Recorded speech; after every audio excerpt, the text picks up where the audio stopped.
Good morning, everyone. I'm Dr. Harshvardhan Verma, consultant pulmonologist, Ashwins Hospital, Hyderabad. ఈరోజు నేను మీకు వివరణ ఇద్దాం అనుకున్న టాపిక్ తెమడ అంటే కఫం. చాలామందిలో ఈ కఫ అనేది బాగా ట్రబుల్ క్రియేట్ చేస్తూ ఉంటుంది అనమాట. సో చాలామంది ఈ తెమడ రిలేటెడ్ ప్రాబ్లమ్స్ గురించి బాధపడుతూ ఉంటారు.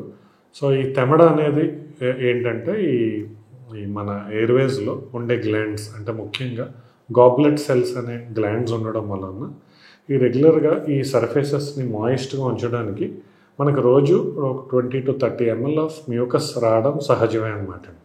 సో మ్యూకస్ ఈ మ్యూకస్ అనేది ఏంటి అంటే ఇది 95% మోస్ట్లీ వాటర్ అనమాట. దాంతోపాటు ఒక 2 to 3% protein plus salt. So ఈ మ్యూకస్ ఇది చేసే పని ఏంటంటే లోపల ఈ శ్వాసరంధ్రాలని మాయిస్ట్గా ఉంచడం, లూబ్రికేషన్కి హెల్ప్ చేస్తుంది. ప్లస్ మనకి దుమ్ము కానీ ధూళి కానీ ఏమన్నా ఈ శ్వాసరంధ్రాల్లో కనుక అడ్డుపోయి ఉంటే ఈ మ్యూకోసీలియరీ ఎస్కలేటర్ ద్వారా ఈ డస్ట్ పార్టికల్స్ అన్నీ బయటికి అంటే రోజు క్లియరెన్స్కి హెల్ప్ చేస్తుంది అనమాట. సో మనం దగ్గినప్పుడు ఏమైనా డస్టీ ప్లేసెస్కి వెళ్ళినప్పుడు దగ్గుతాం అనమాట. దగ్గుతో పాటు కొంత మ్యూకస్ వస్తూ ఉంటుంది. సో అది నార్మల్లే అనమాట. It is a type of defence mechanism అనమాట. బాడీ పెట్టుకున్న డిఫెన్స్ మెకానిజం అది. ఈజీగా ఈ మ్యూకస్ డస్ట్ పార్టికల్స్ అనేవి ట్రాప్ అయ్యి బయటకు వస్తాయి అన్నమాట.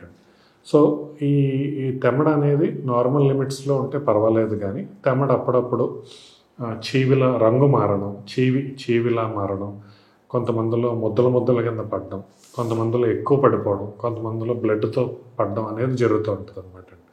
సో తెమడ నార్మల్గా ఇనీషియల్గా పొద్దున్న లేచిన వెంటనే పసుపచ్చ కలర్లో ఉంటుంది అనమాట. అది నార్మల్. బట్ రోజు పొద్దున్న నుంచి సాయంత్రం అయ్యే లోపల తర్వాత కూడా పసుపచ్చగా పడతా ఉంటే దాన్ని పురలెంట్ స్ఫుటం అంటాం అనమాట. అంటే ఇది ఒక సైన్ ఆఫ్ ఇన్ఫెక్షన్ అనమాట. దాంతోపాటు మీకు ఫీవర్ కానీ థ్రోట్ పెయిన్ అలాంటివి ఉంటే కనుక ఇమీడియట్గా డాక్టర్ని కన్సల్ట్ అయ్యి యాంటీబయాటిక్స్ వాడటం మంచిదన్నమాట. ఒకవేళ తెమడ కనుక ముద్దల కింద పడితే ముఖ్యంగా ఇది దీర్ఘకాలికంగా ఆస్తమా కానీ స్మోకింగ్ రిలేటెడ్ ప్రాబ్లమ్స్తో బాధపడుతున్నట్టు అదొక సూచన అనమాట. నెక్స్ట్ చాలామందిలో నీళ్ళ కింద తెమడ ఈజీగా వాటరీగా వచ్చేస్తుంది అనమాట. సో అది పల్మనరీ ఎడీమా అనేది సజెస్ట్ చేస్తుంది అనమాట. కొంతమందిలో బ్లడ్ పడుతూ ఉంటుంది అనమాట మ్యూకస్తో పాటు. సో వాళ్ళల్లో చూస్తే కనుక అది ఇన్ఫెక్షన్ అయి ఉండొచ్చు, లేకపోతే క్యాన్సర్కి కూడా కారణం అయి ఉండొచ్చు అనమాట. సో అలా బ్లడ్ పడినా కూడా ఇమీడియట్గా డాక్టర్ని కన్సల్ట్ అవ్వడం బెటర్ అనమాట. సో ఈ మ్యూకస్ అనేది నార్మల్గా per day 20 to 30 ml produce అవుతుంది అనమాట. అలా చాలామందిలో 50-100 ml, కొంతమందిలో 200-300 ml రోజు తెమడ పడిపోతూ ఉంటే కనుక అది డెఫినెట్గా లోపల ఏదో అండర్లయింగ్ ప్రాబ్లం ఉన్నట్టే సూచన అనమాట. ఎక్కువగా తెమడ పడిపోయే కండిషన్స్ మనం మాట్లాడుకుంటే కనుక కొన్ని కండిషన్స్లో విపరీతంగా తెమడ పడిపోద్ది అనమాట. అది ముఖ్యంగా బ్రాంకో ఆల్విలార్ కార్సినోమా మ్యూసినస్ టైప్ అని. అందులో ఆల్మోస్ట్ 1/2 లీటర్ to 1 లీటర్ కూడా రోజు అంత తెమడ బయటకు వచ్చేస్తూ ఉంటుంది అనమాట. సో ఇది ఒక టైప్ ఆఫ్ క్యాన్సర్. అలాంటి లక్షణాలతో ఎవరితో బాధపడుతూ ఉంటాం కనుక ఇమీడియట్గా చెకప్కి వెళ్ళి డాక్టర్ని కన్సల్ట్ అవ్వడం బెటర్ అనమాట. సో ఈ తెమడ అనే పదార్థం ఎక్కువ ప్రొడ్యూస్ అవ్వడం వలన ఫేస్ చేసే ఇబ్బందులు ఏంటంటే, ఒకటి సొసైటీలో బయట మీటింగ్స్లో కానీ ఎక్కడన్నా ఉన్నప్పుడు దగ్గుతున్నప్పుడు ఇమీడియట్గా తెమడ పడడం వలన అది ఒక సోషల్ స్టిగ్మా అనమాట. అందరూ చూస్తున్నప్పుడు అలా చేయడం కూడా చాలా ఇబ్బందికరంగా ఉంటుంది. ప్లస్ చాలామందిలో ఇలా చీవిలా పడడం వలన కూడా దగ్గర ఉన్న వాళ్ళు కూడా కొంచెం భయపడుతూ ఉంటారు అనమాట. సో ఈ chronic cough with mucus phlegm ఎక్కువగా పడే కండిషన్స్ కొన్ని మనం మాట్లాడుకుంటే కనుక ఇది ముఖ్యంగా ఆస్తమా పేషెంట్స్లో కానీ, క్రానిక్ బ్రాంకైటిస్ అనే పేషెంట్స్లో కానీ, లేకపోతే బ్రాంకియాల్విలార్ కార్సినోమా పేషెంట్స్లో కానీ, బ్రాంకియక్టాసిస్ అనే పేషెంట్స్లో అనే డిజీజ్లో కానీ ఎక్కువగా మనం చూస్తూ ఉంటాం అనమాట.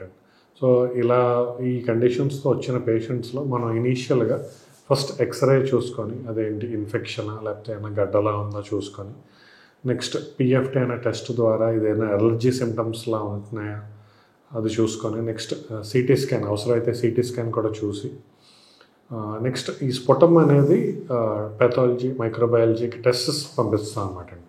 ఒకటి చూసేది ఏమైనా ఆర్గానిజం గ్రో అవుతుందా, బ్యాక్టీరియా కానీ వైరస్ కానీ ఏమైనా గ్రో అవుతుందా అనేది చూసుకొని ఆ బ్యాక్టీరియాకి స్పెసిఫిక్గా యాంటీబయాటిక్ వాడితే కనుక ఈ స్ఫుటం ప్రాబ్లమ్ని కంట్రోల్ చేసుకోవచ్చు అనమాట. అదే కాకుండా స్ఫుటం సైటాలజీ అంటే ఎక్కువగా తెమడొచ్చే పేషెంట్స్లో ఈ స్ఫుటం సైటాలజీ అనే టెస్ట్లో ఏమన్నా abnormal cells or cancer cells లాంటివి ఏమన్నా ఉన్నాయా అనేది కూడా మనం ఈ సింపుల్ టెస్ట్లో నిర్ధారించవచ్చు అనమాట. సో ఇది స్ఫుటం కనుక తీసి బయటకు పంపించగలిగే పేషెంట్స్ చాలామందికి స్ఫుటం వస్తూ ఉంటుంది కానీ బయటకు తీయలేరు అనమాట. వాళ్ళల్లో చూస్తే కనుక మ్యూకోలైటిక్స్ ఆర్ నెబులైజ్డ్ సెలైన్ అనేది ఇవ్వడం వలన తెమడి ఈజీగా వస్తుంది అనమాట. అలా కూడా రాని పేషెంట్స్లో వాళ్ళని అడ్మిట్ చేసి బ్రాంకోస్కోపీ అనే ప్రొసీజర్ ద్వారా లోపల ఉన్న ఫ్లెమ్ అంతా క్లియర్ చేసి అది కూడా టెస్ట్కి పంపించడం జరుగుతుంది అనమాట. సో పైన చెప్పిన టెస్ట్లు అంటే కల్చర్ సెన్సిటివిటీ, సైటాలజీ, పైన చెప్పిన రేడియాలజీ టెస్ట్లు, x-ray, CT scan, PFT test చేసిన తర్వాత ఇది ఏ టైప్ ఆఫ్ డిజీజ్ అనేది నిర్ధారించవచ్చు అనమాట.